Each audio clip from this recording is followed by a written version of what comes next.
From hobby farmers to weekend gardeners and everyone in between, Tractor Supply trusts 5G solutions from T-Mobile for Business to make shopping more personal. Together, we're connecting over 2,200 stores with 5G business internet and powering AI so team members can match shoppers with products faster. You're all set.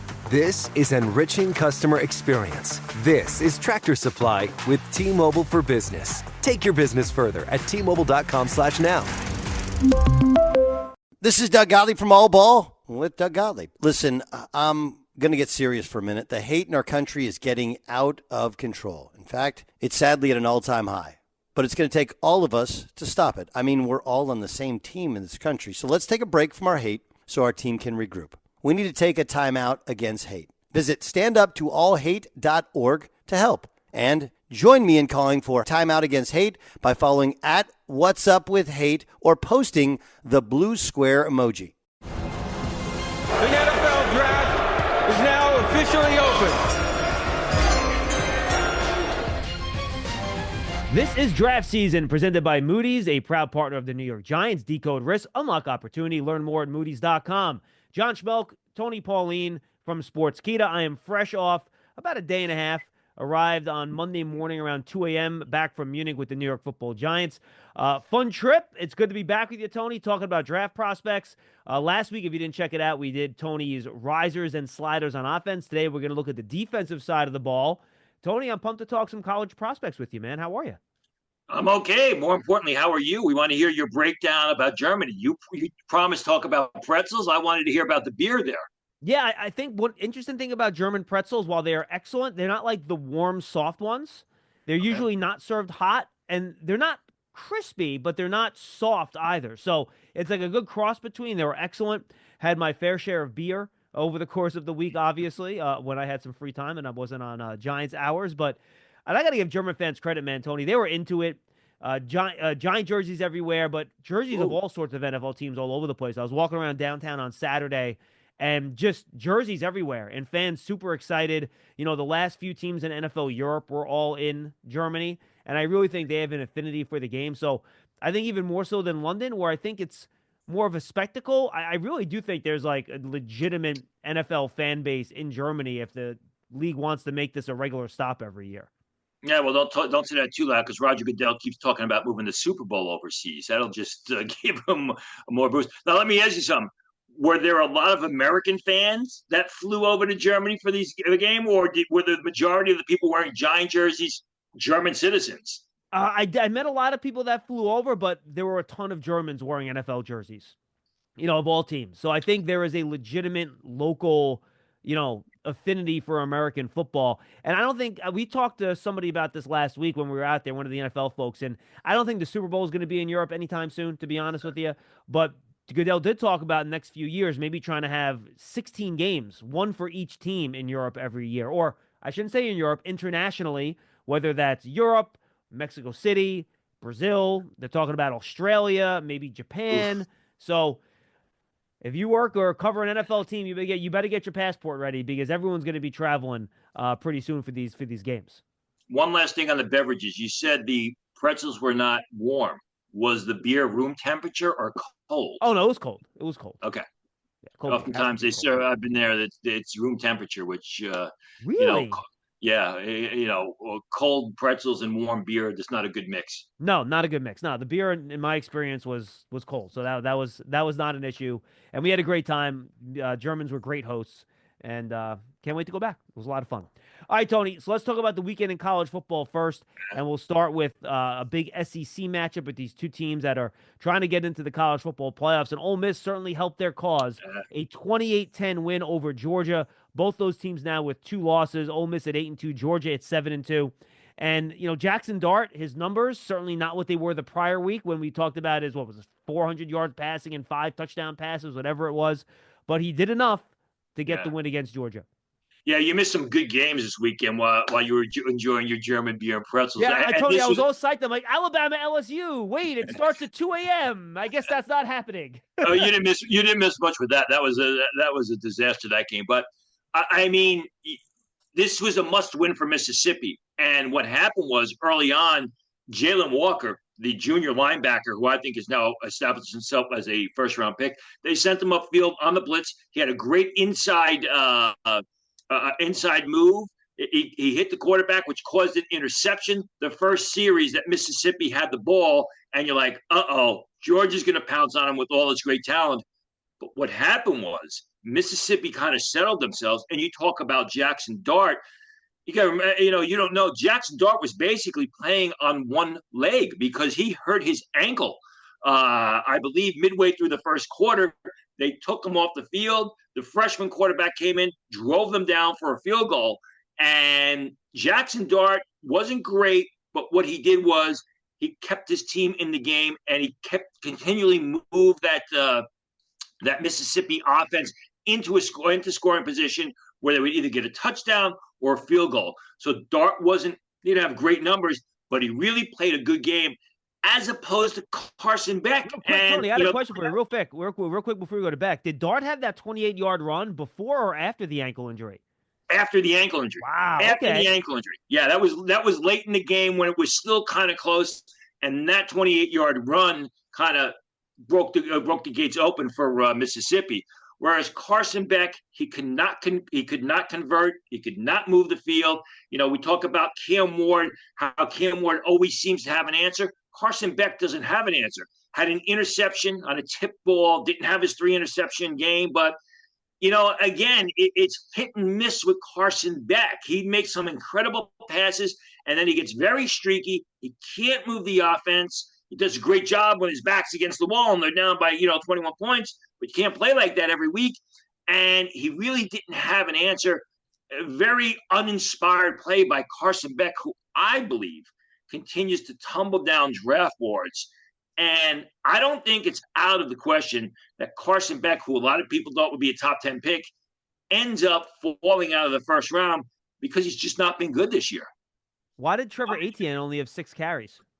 Well, it's kind of funny you mentioned that because early in the game, Georgia went away from the passing game and then leaned on the running game, and they were decent at it. But I think what happened was the Mississippi defensive line was just playing lights out. They got you would have thought Georgia has all that great talent in their defensive front seven on their defensive line. Well, it was Mississippi who turned the tables because Human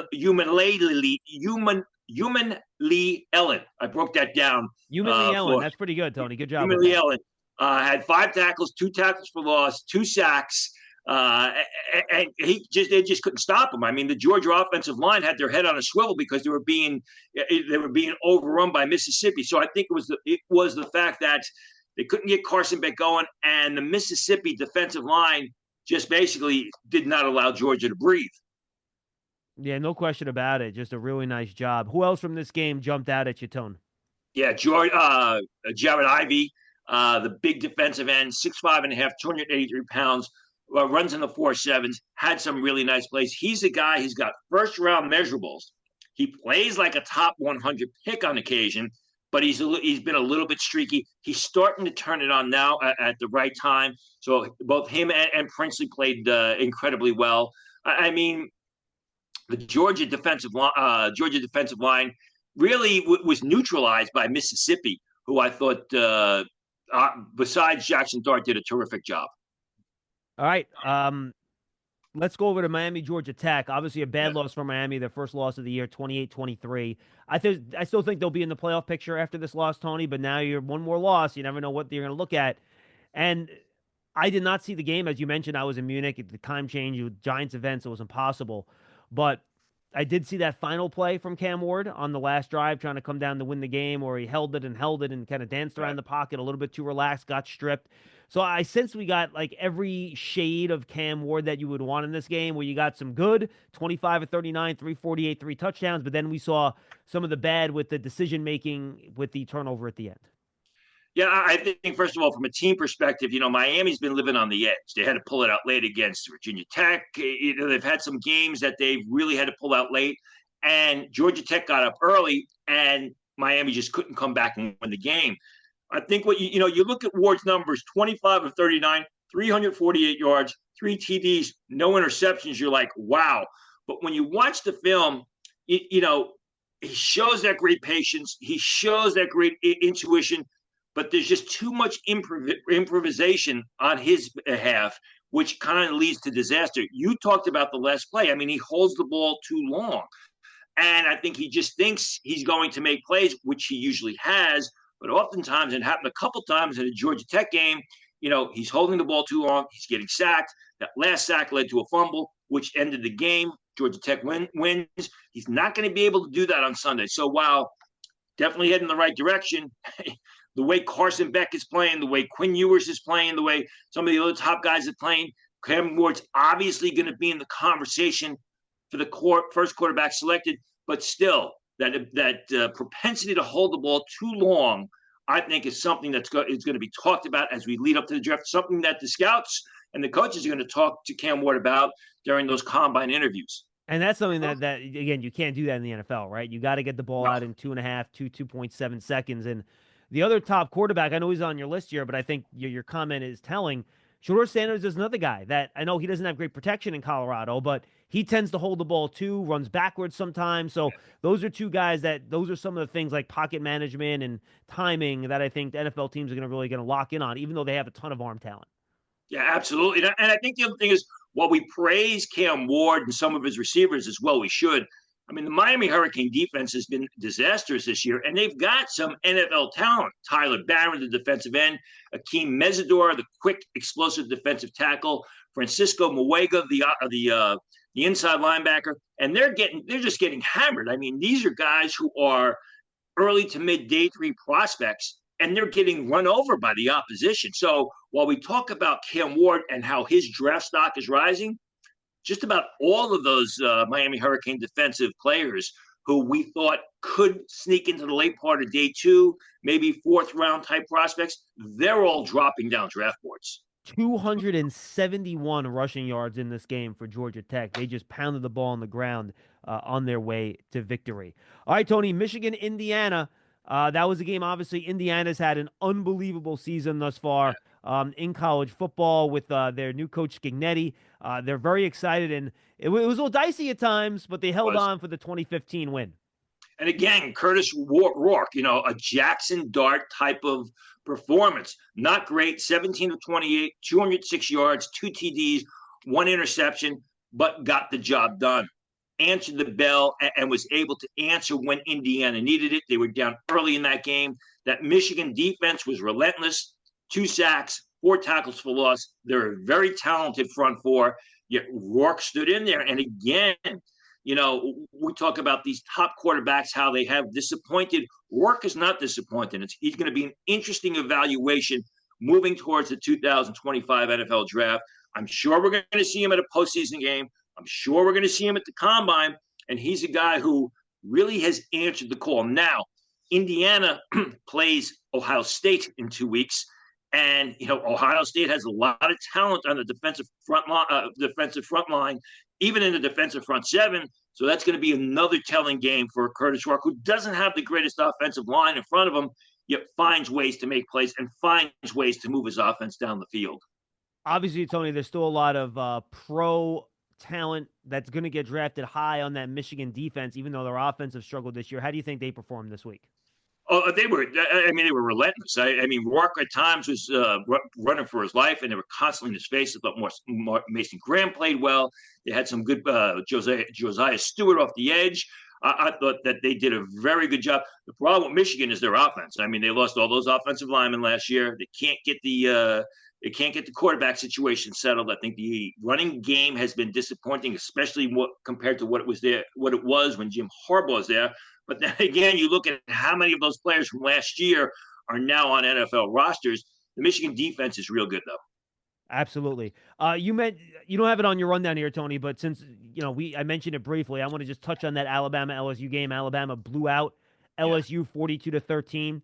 And, we've kind of been on the quarterbacks over the course of this. So I want to talk about Jalen Milroe and Garrett Nussmeier in this game. And I think, a lot of people like Garrett Nussmeier. I think he's got a lot of talent as well. I hope this game kind of sends the signal. Go back for another year. Yeah. Hone your skills. Figure things out. 27 of 42, 239, 2 more interceptions. He had those issues last week with the picks too, just 1 touchdown. And then Jalen Milroe. And this is, I think, the Jalen Milroe that's going to tempt people a lot, because so many physical tools are there. 12 carries, 185 yards, 4 touchdowns, 72 yards on that score. I believe he got upwards of 24 miles per hour on the run, according to some of the player tracking, which equates to a high 4.3 if you translate that to a 40-yard dash. But just 12 of 18 for 109 yards through the air. Now, you got to remember, it was raining in that game, and it was raining pretty hard at times, which I guess is sort of why they used Milroe more as a ball carrier than they did as a passer, and he destroyed him as the ball carrier. As far as Nussmeier is concerned, yeah, this was a come back to reality moment where people are talking about him being a first-round pick. No way. He's got a lot of ability, but he needs a lot more work. There are a lot of passes that were getting away from him, and basically Alabama defense finally woke up. Milroe, he's just an explosive athlete. Did miss a couple of downfield passes when I watched it because this game was over pretty early, where guys were wide open and he overthrew the guys. So that downfield accuracy is going to come into question. But I think you saw what Jalen Milroe, the potential he has, and with Nussmeier, as you said, really, I think people are just overreacting. He's been good, but he's not been great. There were too many passes that just got away from him in this game. I'll tell you what, we talked about the tackles. Will Campbell, we've talked about Will Campbell a couple times. I kept my eyes on Emory Jones, the right tackle, and I was very impressed with Emory Jones. He is what Will Campbell isn't, in the sense that he is your nasty blocker. He's always looking to bury the defender into the ground. I mean, he is playing through the whistle and after the whistle. Doesn't have great footwork in pass protection. Doesn't show that great ability to slide out off the edge. More of your traditional right tackle. But I liked a lot of what I saw from Emory Jones against an Alabama defense that finally woke up last week against LSU. Yeah, looking at Milroe's numbers this year, he just had 2 games where he's thrown for more than 240 yards, and frankly, just 3 games where he's thrown for more than 215 yards. So I still think and look, he is a coach that knows how to coach up the passing game. We know that, right, from when he was in Washington. So he knows how to throw the ball down the field. So I just think the tools are unbelievable, and he's an unbelievable kid by all accounts as well. People will love him in interviews and stuff like that. Jalen Milroe, unbelievable, A+ personality, teammate, all that sort of stuff. So we'll have to see what teams think of him when we get to draft time. Maybe he doesn't come out. Maybe he goes back for another year and collects that big NIL check, and we'll see him. We'll see him in 2026. Who knows? One thing is you can see that Jalen Milroe leadership on the field, a la Jackson Dart, a la Curtis Rourke. You can see that he is a guy that the players gravitate to, that he takes that leadership role. It's something I'm glad you brought that up when you talked about the character, because that is obvious when you watch the games what a leader is. Going to have to be a huge NIL deal, I think, to keep him back. It's not out of the question these days, but he's going to be an early pick, and it may be good for him to go back and hone his game. But I think the NFL calling is going to be a little bit too lucrative for him to stay at Alabama. I'm sure I'll know more in the next couple of weeks. You think right now he's going to be a first-round pick? I think hands down he's going to be a first-round pick. I mean, listen, we've seen lesser quarterbacks go in the first round. We've seen guys who didn't have the same arm strength, didn't have the size, didn't have the running ability, were equally as the same level as far as their development as a passer. Jalen Milroe is going the top 15. So I think there's no doubt he's going to be a first-round pick. I think he's going to be a top half of round 1 pick. Moody's is a proud partner of the New York Giants, uniting the brightest minds to turn today's risks into tomorrow's opportunities. Learn more at Moody's.com. All right, Tony, let's get to your risers and sliders on the defensive side of the ball. Let's start up front with the big fellas. We'll start with Walter Nolen, a guy that you've talked about a few different times over the course of this program. He's having a nice little year for Mississippi. Yeah, not just a big body in the middle of the line, but someone who makes a lot of plays. 32 tackles, 7.5 tackles for loss, 4 sacks. Very athletic when you watch him. Penetrates the line of scrimmage, easily changes direction, can pursue plays out to the flanks. There was one play on a fumble Saturday against Georgia where he was out in the sidelines, made the fumble recovery. So, he was a guy who a lot of people thought had first-round talent coming into the season. I think he's definitely moved into the top 20 if he enters the draft, and I'd be surprised if he doesn't enter the draft. Smaller school. How about Michael Green out of Marshall, Tony? Yeah, I mean, here's a guy that no one talks about. I'm told he's definitely entering the draft. 33 tackles, 14.5 tackles for loss, 10 sacks. He's a taller, thinner pass rusher, comes out of a three-point stance, can stand over tackle, fluid moving around the field, shows ability backed off the line of scrimmage. If your team needs an edge rusher and you are not familiar with Michael Green, start watching Marshall football. I think he's going to enter the draft, and he's going to be a day 2 pick. Now, Tony, this is the name I'm not familiar with, so I'm excited to talk about him. Ty Robinson out of Nebraska, 6'5", over 300 pounds. And very athletic. Is expected to run the low 4.5s. Entered the season as a late-round pick. Time out. Low 4.5s? You mean low 5'0", right? Low 5'0". I'm sorry. Okay, I was going to say 3'11", 4.5. He might be the first pick in the draft. Holy shit! Entered the season. Thank you. Entered the season as a late-round pick.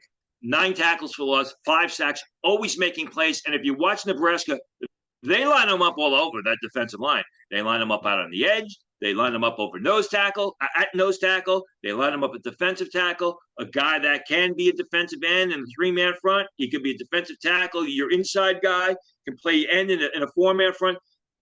Just somebody who does everything very well and consistently makes plays against talented offensive linemen. I think Robinson is a guy who came into the season, rated as a 7th rounder. You're looking at early day 3, possibly late day 2. All right, then you have 2 other guys up front that you wanted to touch on. Yeah, these are your natural nose tackle, zero technique guys. Jordan Phillips out of Maryland, 6'3", 320 pounds. Dom Orange out of Iowa State, 6'4", 325. Orange is a guy who's had a really, really good season, really came out of nowhere, where Jordan Phillips showed a lot of ability last year. Pretty sure Phillips is going to enter the draft. I heard Orange could enter the draft. You're probably looking at maybe 3rd round, but more likely early day 3. Your natural, zero technique nose tackle type of defensive lineman. All right, and now how about a couple of guys that maybe have not met expectations? One guy that we talked about maybe is a potential day 2 pick last year in Ashton Gillott. Yeah, I mean, last year, 14.5 tackles for loss, 11 sacks. This year, 5.5 tackles for loss, 2.5 sacks. Worst numbers since his freshman season. He's a guy, when you watch Louisville, he's nowhere to be found. Where last year he was unstoppable. And, he's gone from a potential day 2 pick, probably second half of day 3, because he's just not shown up this year. And then we've talked about how good South Carolina's defensive line has been this year, Tony, and their front has been dominant. But there's one player that some injuries, he hasn't played as much, that maybe not so much. DeAndre Jules, the transfer from Pitt, he was supposed to be a rotational guy. They got Tonka Hemingway in there, TJ Sanders, both good players. Jules was supposed to be a rotational guy. He had some injury issues last year at Pittsburgh, entered the draft with day 2 grades. He's played, I believe, 5 games this year, has not played since October. So obviously his draft stock is going to drop. Okay, now we got a couple of guys on the edge, Tony, that you think have really stepped up their game. And I want to see you try to pronounce 2 of these names. I'm looking forward to that the most, I think, Tony. But why don't we go with Jalen Walker? Yeah, I mean, Walker, all you got to do is watch Georgia, and he's all over the place. And this was somebody that over the summer – I watched him, and he was a rotational linebacker for Georgia in 2023, and he's just elevated his game. He's going to be a first-round pick. People are going to brand him as an edge rusher, as I did here. Probably I shouldn't have, but he can do everything. He can drop off the line of scrimmage. He can play in pass coverage. He can run down opponents in pursuit. And a guy that, like I said, he started off that Mississippi game with a great inside rush, caused the interception, but he's a lot more than that. And I would expect Walker probably to enter the draft. If he does, I think he's going to be a bottom half of round 1 guy. All right, and then I'm going to try the first one. Oluwafemi Oladejo. There you go. I think that's right on. That's right on. Another smaller sort of edge rusher that can stand over tackle, come out of a 3-point stance, 6'3", 255 pounds, easily moves around the field. Against Penn State, he had 10 tackles, 2 tackles for loss, and a sack. Had 4 tackles for loss and 2 sacks last Friday night against Iowa. That UCLA team with Deshaun Foster as a head coach is starting to get into gear. Oladejo has been a real good player all along. More than just a pass rusher, a guy who can play off the line of scrimmage. He's shown ability in space, potential day 2 pick. entered the season as like a 6th or 7th round prospect, so he's improved his stock by at least 4 rounds. Then how about Boston College? Donovan Ezeiruaku. Donovan, not the guy who sang Sunshine Superman, but a guy who looks like a Superman on the football field. I mean, this is one of the most underrated pass rushers in the nation. 14 tackles for loss, 11 sacks, 3 forced fumbles. He was a good player last year. He's not just a one-year wonder. If you watch Boston College last year, he was all over the place making plays. But again, 6'2.5", 245 pounds, probably going to run the 40 and the 4.7, so he doesn't have those great measurables. So what you're doing is you're projecting him as a situational pass rusher at the next level, at least early on, which is why I think he's a day 3 pick, but just a terrific football player. All right, and then you have Josiah Stewart out of Michigan, Tony. This is a guy that I think coming into this year we had high hopes for. Yeah, I think the next 3 guys on the list are basically real good pass rushers, but they just don't have great size and speed. Go through them.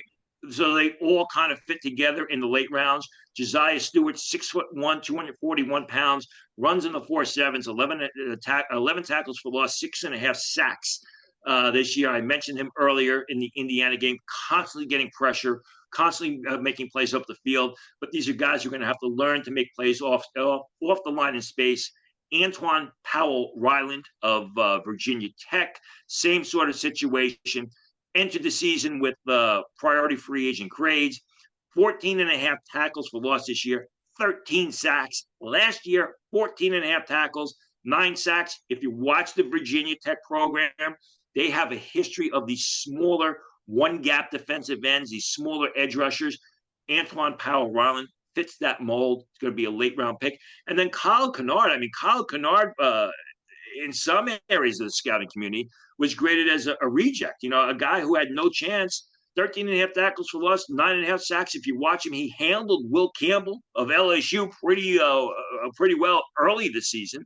And a guy who, if he runs in the 4.9s at the combine or pro day workouts, which some people think he's going to be a 4.9 guy, he's not going to get drafted. If he runs in the low 4.8s, high 4.7s, you're looking at a late round pick, which people say, wow, great late round pick. But he was off the charts coming into the season. He's had a great year.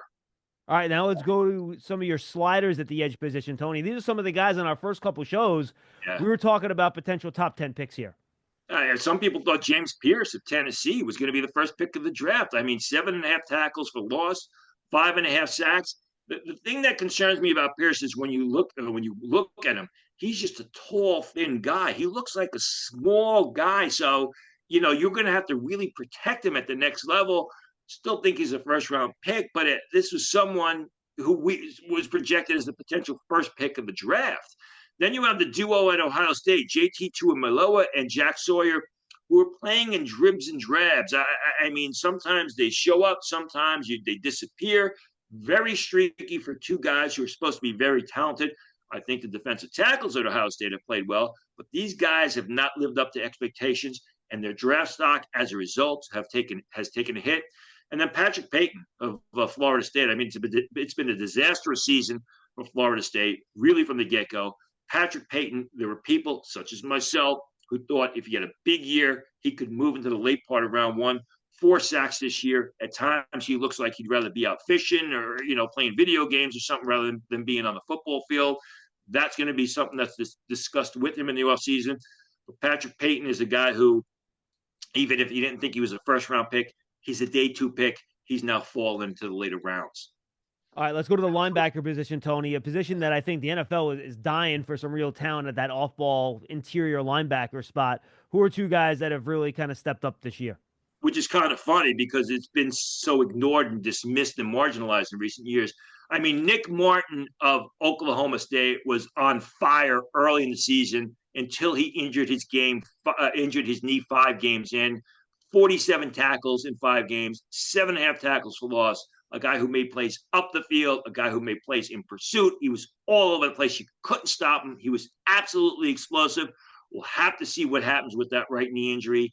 I know they haven't ruled him out for the rest of the season, although Oklahoma State is not having a good campaign. But a guy who, really came out of nowhere. Not much was expected from him. And he showed himself to be a real good 3-down linebacker, not just up the field, but also in space.